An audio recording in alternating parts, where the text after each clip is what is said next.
Magic Permissible? Welcome to you, a big welcome. Those of you who listen to me regularly will know that I'm always talking about my daily jihad. And this is where I consider the good and evil within me. Now, a major preoccupation of this good and evil is, are my actions permissible? Is what I'm doing permissible? And of course, a part of that is it permissible to use magic? Not that I believe I do, but, you know, clearly I come close. And then I suppose the next, what if the magic is only used for good? What some people would call white magic. And now, my concern isn't because I subscribe to the Wahhabiist view that all magic and fortune telling is haram. No. Those of you who listen to me will know far from it. No, my concern is that we should not attempt to impose our will on others. But what the dilemma I have is, isn't this entire channel about me imposing my will on you? Now, one of my regular listeners, Salahin, commented that my pendulum readings in particular are guilty of this, of influencing people. And of course, he does have a very valid point. If I'm doing a pendulum reading and telling people yes or no, then I'm potentially directing their actions. Well, I am directing their actions.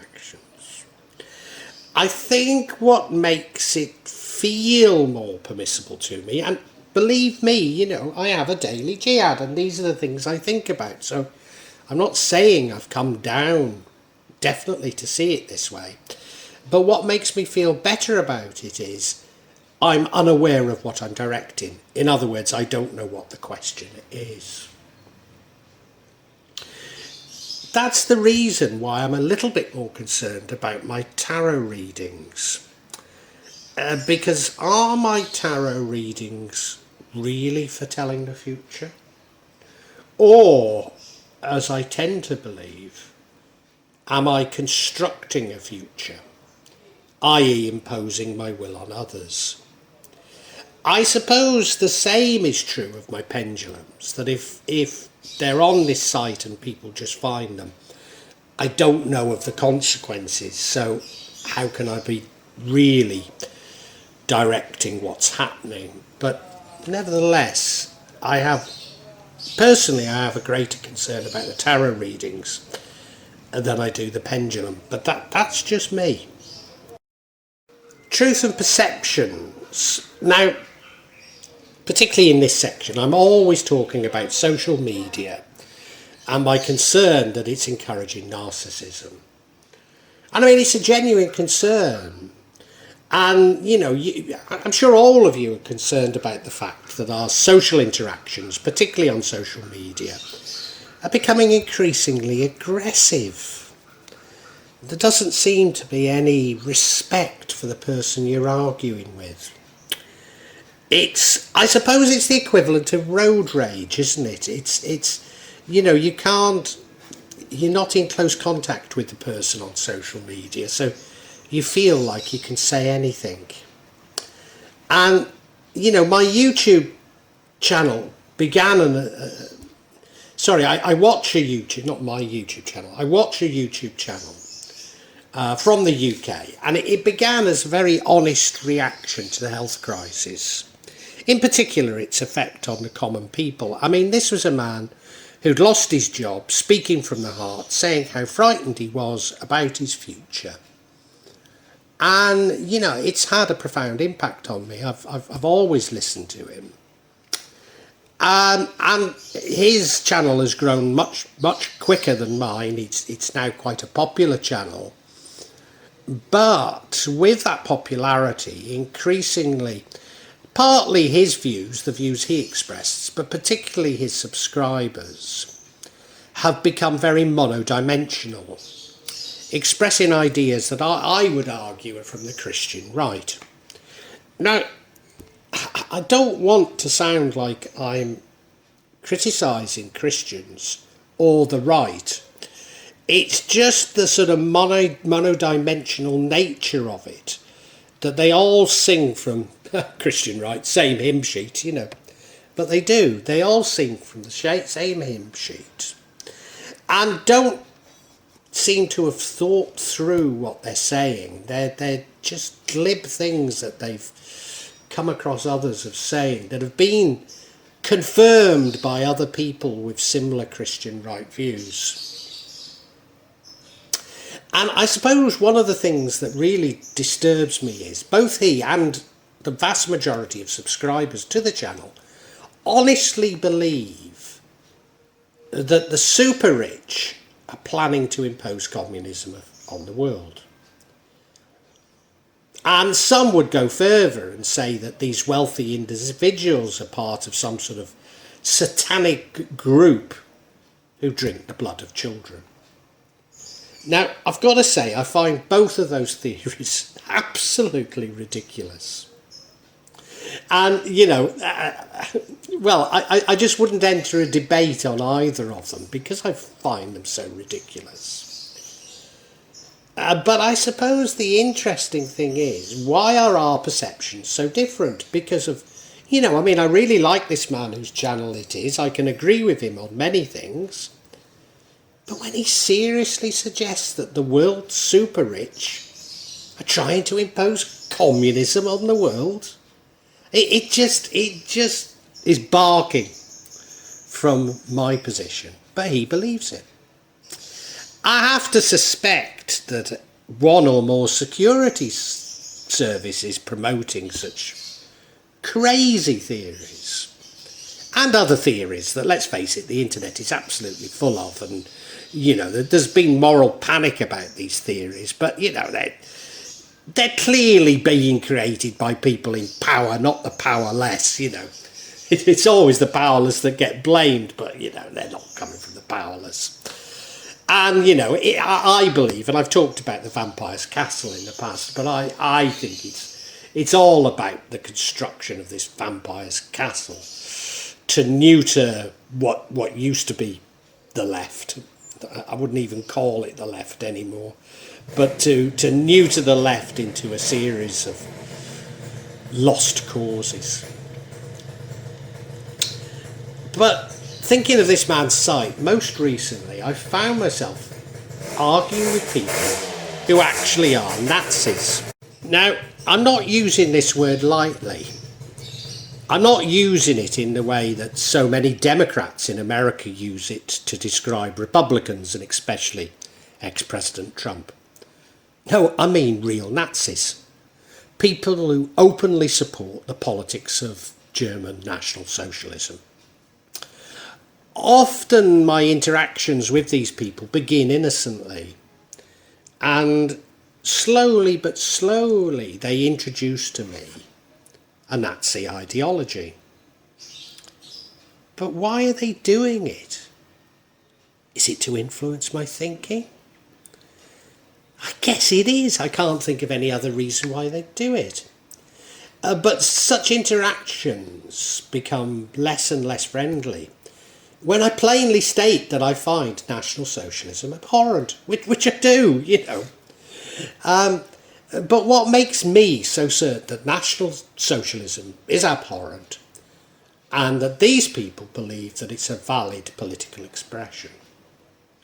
Well, we can glibly say that we have different belief systems, which clearly we do.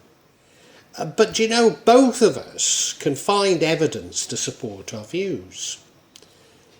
Indeed, I've argued that whatever your view is, be it flat earth or the Holocaust didn't happen or whatever it is, you will be able to find evidence to support your beliefs as we create this evidence along with our reality.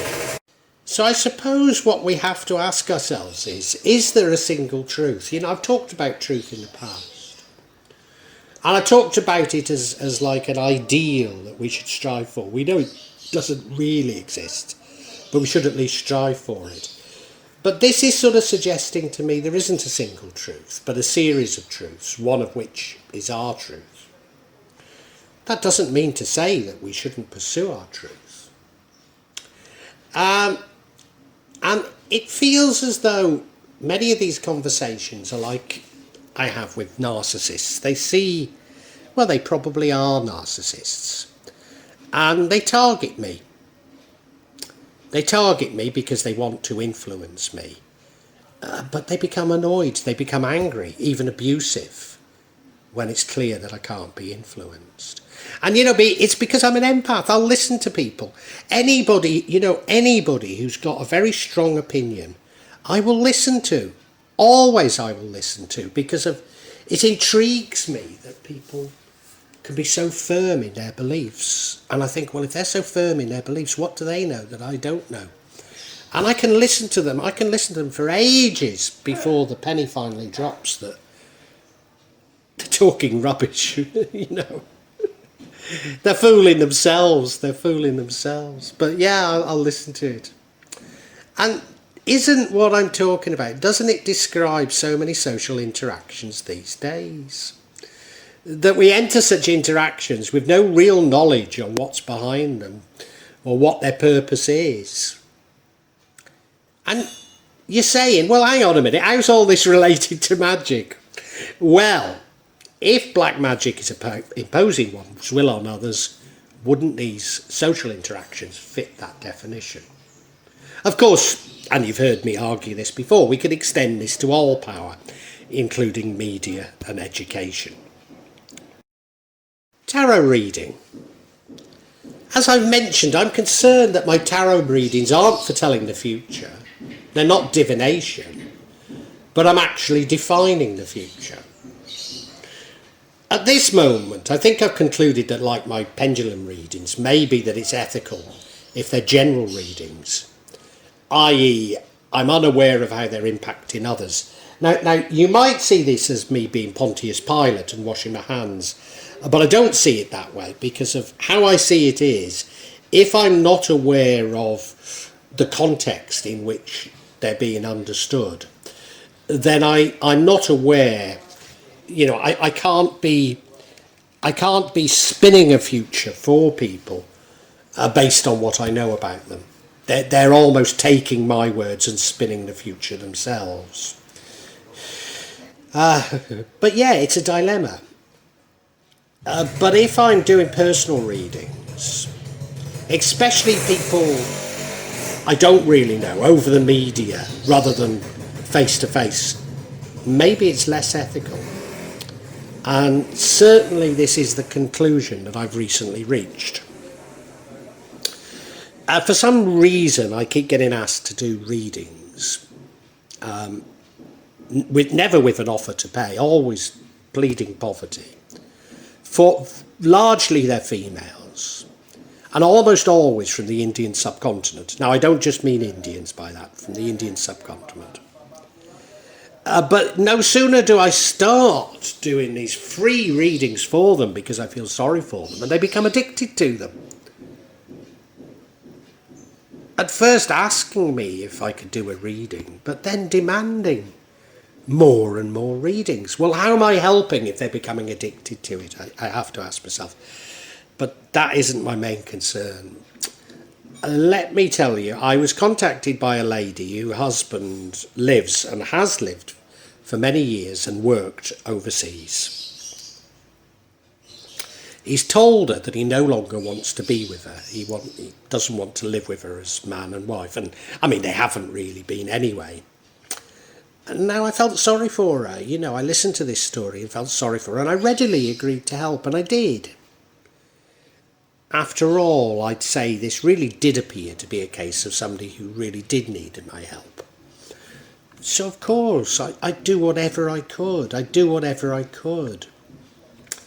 And, it seemed to fit my definition of what I should be doing.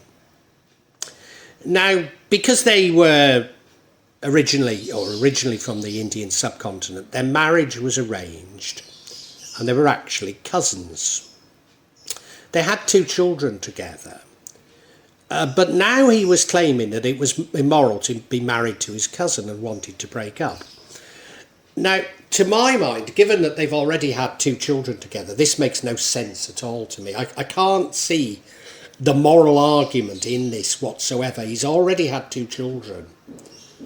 And, you know, the biggest argument against marrying your cousin is, you know, genetic defects. So both where my mother's from, the Stiperstones in England, and certainly Gurunkedal in Java, where we live, there is a fair bit of interbreeding.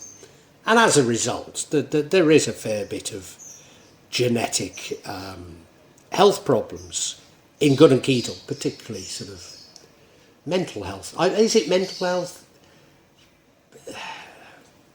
I don't know what the nice word is to say. People with low IQs, I suppose. People that are not all there, you know, in Gurunkedal anyway, at least. So I couldn't really understand, you know, why he was using this now, because they'd already had the children. And I concluded that he simply didn't want to be with her and didn't want to tell her directly, and this was a way of, he thought, letting her down gently. And now, at first my cards revealed that he had a deep secret, but it didn't tell me what the secret was. The cards wouldn't give up the secret. They later revealed to me that his work at banks overseas involved moving money around the world for wealthy individuals, especially politicians. Of course, this sort of transaction relies on differing legal and regulatory frameworks around the world, and it's not for me to say that it's illegal, but morally I believe that this sort of thing is at the heart of the greed that, not to put too fine a point, is destroying our civilization. It's destroying our society, this type of greed. Now, he was planning on leaving the bank and doing this work independently.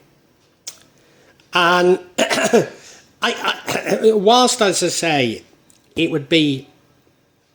it's not for me to say what the banks are doing are illegal, but the moment you're no longer within that institution, it's seemingly less and less savoury, isn't it? And slowly my tarot revealed how he was moving money around the world, and that this was illegal, the way he was doing it, and eventually that he'd be brought to justice. It also said to me that when he was brought to justice, there was a chance of saving the marriage, because he'd be a broken man and you know, come back with his tail between his legs, and there was a chance. Slowly the cards started to also reveal that he wanted to make money to start a new life without his wife. They also advised her to start a new life, and that eventually she would find love and wealth. But it would be a bit of a struggle for her, certainly at first. Now, can you feel the moral shifting? Can you feel what was a very clear-cut case of somebody needing my help to something becoming much more difficult? Probably I should continue at this point, but you know, it is shifting, isn't it? As I say, the statement that he could no longer remain married to his cousin made no sense to me. And particularly because they'd already got 2 children, so if there was to be any damage, well, the damage had already been done, but the 2 children are fine, you know. But then there was a bombshell. It was revealed to me that he had an illegitimate daughter with a white girl prior to his arranged marriage, and that it was this daughter who was influences in his view on being married to his cousin. Now, the lady did ask me if I could remove the daughter's influence, and immediately I refused. Immediately. I hadn't even thought it through. It just was an immediate reaction. No, no, because that is an abuse of my power. But now the morality, when I thought it through, the morality is completely shifted from one of moral high ground to one of a moral quagmire. Why is the daughter causing problems for the lady and her children? Well, clearly it makes her illegitimate status seem less important, because it's really saying that his other two children are illegitimate. But we don't know what the motivation for this is. It love or is it greed? Why did he keep this child a secret from his parents? His parents still to this day don't know about it. Because the mother's white, because of she's Christian, because his parents would think she'd had low morals, because the parents would think she was below them. Did he love the mother? Or did he feel the same way that his parents would about her? Worse still, could the mother have been a victim of a grooming gang, which the husband was involved in? Could the daughter be blackmailing him? So what had been an act of compassion on my behalf, with a clear moral perspective, has now become a total moral dilemma. Even more so if I'm actually imposing my view of the future rather than simply forecasting the future. So as a result of this, I've resolved not only to stop reading for this lady, but to stop doing personal readings, to stop trying to help people that I know enough about, but not that much, you know. If people come to me that I know, I'll probably still do a reading, but not when I can get into this sort of situation. And clearly I will keep thinking about this. Am I drawing the line in the right place? And I'd love to hear your views on it. Put it in the comments, see what you think. Submission. What has shaken me about my interactions with these Nazis and the story of this family is how my opinions have shifted along with the evidence and the morality. So we can justify white magic by it being a good cause, but judged by whom? And is it always a good cause, or does what is a good cause shift? It highlights really that I have no right to intervene in the universe. Indeed, to do so is to act in a godlike fashion, which to me is shirk. Now, it seems to me that the philosophical dilemma, which many of you will have come across, about time travel, and that is, if you could travel back in time, would it be permissible to kill Hitler? It's really a dilemma posted by H.G. Wells and also in countless episodes of Doctor Who, probably also Star Trek. Can we actually change history? And if so, what are the implications of doing so? Well, in my beliefs, I know time travel's possible. Theoretically, it's probably possible to do it in the Hollywood sense, although I've no experience of that. But, you know, let's go along with it that it would be possible to travel back in time and kill Hitler. So this is a real life dilemma. It really does exist. To all but those who choose to argue with me on YouTube, Hitler does embody evil. And certainly, you know, you could list a whole litany of things to support the view that Hitler was evil. But like us all, Hitler really believed in what he was doing was for the good of the German people. Or at least I think he did. I think everybody acts because they honestly believe that what they're doing is the right thing. Now, they might have had to convince themselves through a circuitous method that it's the right thing to be doing, but nevertheless, I don't think people go out of their way to do the wrong thing. And then when you really look at Hitler, well, there's substantial evidence that he was really a puppet, really a mouthpiece for German industrialists and US bankers, particularly Prescott Bush. So how much can we lay to blame of it being Hitler? You know, is he the fall guy, as it were, for fairly nasty, well, very, very nasty practices that others were a part of, if not dreamt up?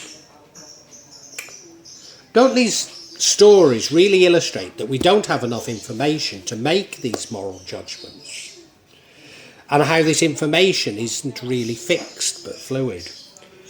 So thinking of black magic, which has certainly affected us, but focused particularly on my wife, at first we were assured that it was one neighbour and then another.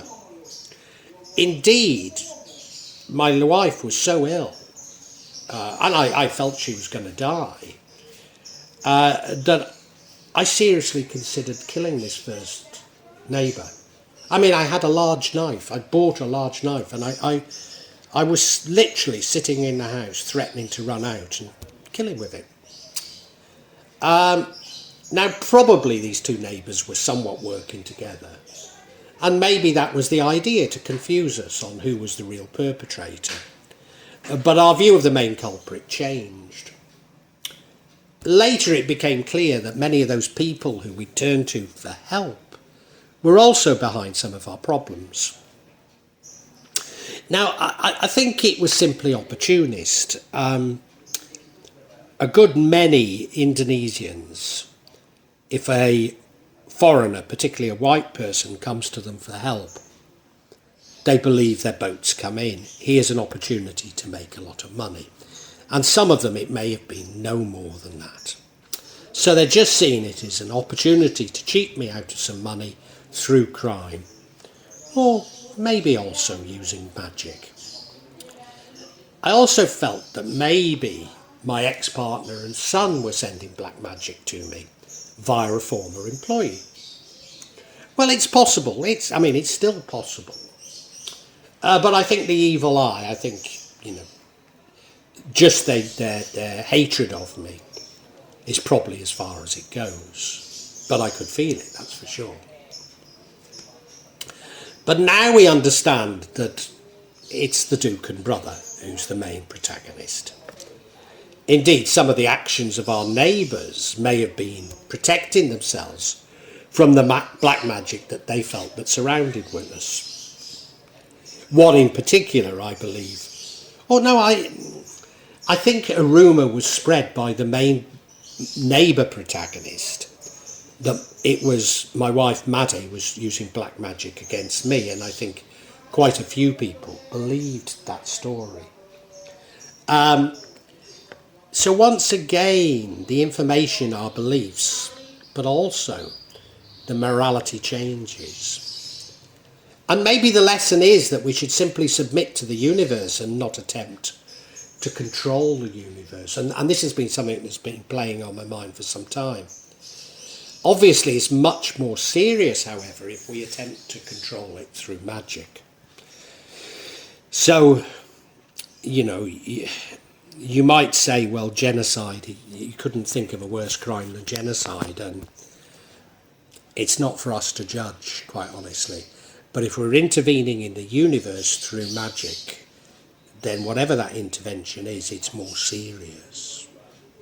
So what of things like attempts to control the climate, to intervene in health, to influence the thoughts of others, whether by magic or whether by what we call science? These are all moral dilemmas. So what I've chosen to do is no longer help people I don't know. And I have to say, it's just as my wife, Maddie, has always insisted as being the right thing. Well, I really hope you've enjoyed this vlog, and that yeah, not only got something out of it, but provoked thoughts. I'm not here to push my beliefs, my thoughts on you. Only to open up your own thinking. Get you thinking about the world and life. When I started The Real Magic of Java, I believed that I'd only release them every month or maybe every 2 months. But now I find myself adding to this subsection once or twice a week. But please subscribe and hit the bell to get notifications for when I add new parts to this subsection. In part, the reason why I'm doing it more often is that the concept has moved from filming rituals and events that took place in Java to me also describing my beliefs and philosophy. And that does come in response to people expressing an interest in it. But of course, you know, me actually seeing rituals and events really doesn't happen so often. What I would say to you is that there's no attempt at subterfuge on my behalf. And when I do experience rituals, I will include them for you to see. And as I say, there's no way I'm trying to mislead you. And if I believe there is subterfuge, if I uncover it, I will point it out to you. I'm trying to be as honest as I can be. Now, please make comments, please ask questions, and I'll try to be as honest and open with you as I can be. Of course, there will be some of you who disagree with me, particularly when I talk in terms of my own beliefs, my own feelings. And, you know, you're welcome to alternative feelings, and we can agree to disagree. Sometimes I find that people on YouTube can be unnecessarily attacking and aggressive, and at times I don't restrain myself enough, and I apologise, but it's not my intention to put anybody down, you know. I know what I talk about can be emotive, and it can be challenging to your beliefs. But, you know, I'd love to enter an open discussion, a heartfelt discussion. But unfortunately, I often come across things that are, especially when people quote the scriptures to me, I've just no idea where it takes us, you know. Because I'm speaking from the heart, you know. I mean, you know, sorry, if you want to quote the scriptures at me, do so, but it doesn't have much impact on me, you know.